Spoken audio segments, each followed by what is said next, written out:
Allison and I moved to Atlanta in 1995 from North Carolina and started our tradition of being late to St. Luke's because we were late. We sat in the balcony and we've been sitting in the balcony ever since. And we heard Spencer Simrell preach that Sunday and really just fell in love with it. It was a just no-brainer that our search for a church was over, in day one, even though it was church number 2. I don't think he talked about big love. He talked about radical love. And so we really felt that this was a church that was talking about the Jesus that we knew in the Bible. And if it wasn't that first week, it was very soon thereafter that we were, getting opportunities to, be the hands and feet and to be part of the church's mission. And we liked that. So we haven't looked back ever since. The preaching is still about big love. The mission of the church is the same, even if some of the opportunities are slightly different.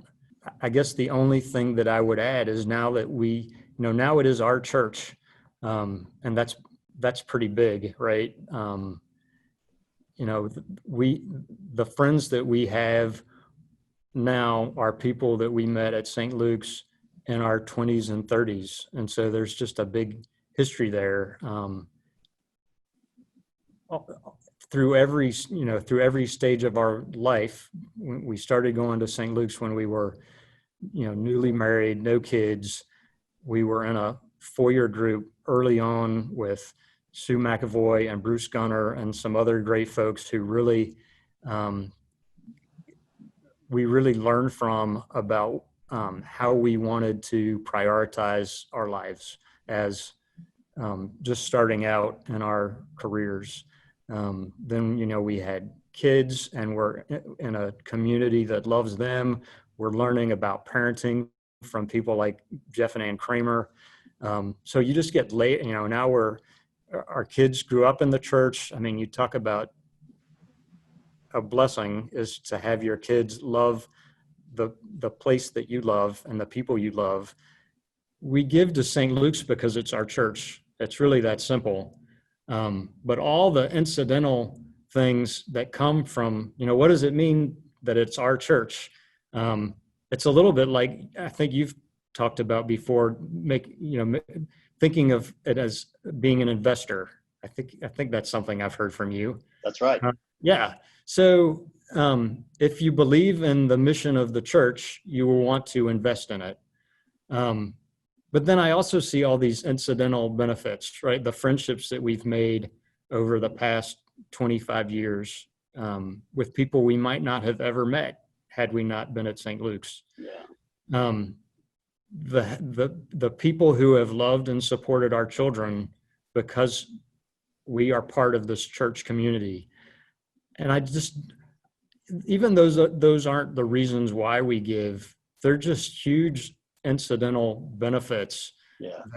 I don't think you would get if you were just somebody who comes to church and isn't an investor. You could also use an analogy like a sports team, right? You want to be a member of the team, and there are people at St. Luke's who have a huge amount of resources compared to me as a lowly government employee.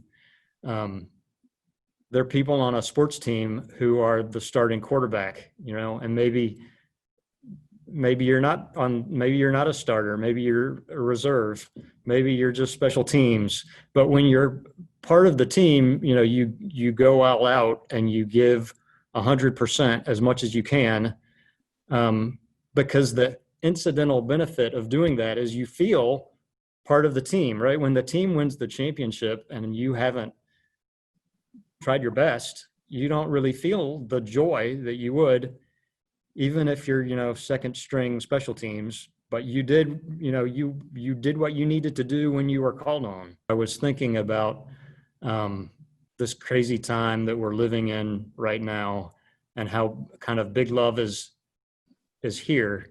And just like it always is, right?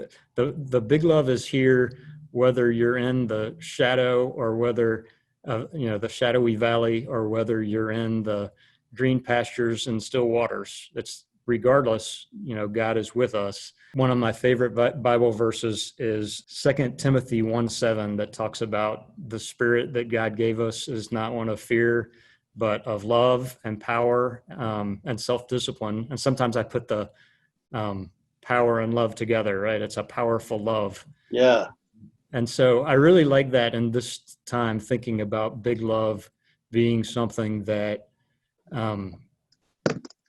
really makes us feel fearless with all the things that are happening around us, knowing that God is with us even in this crazy time.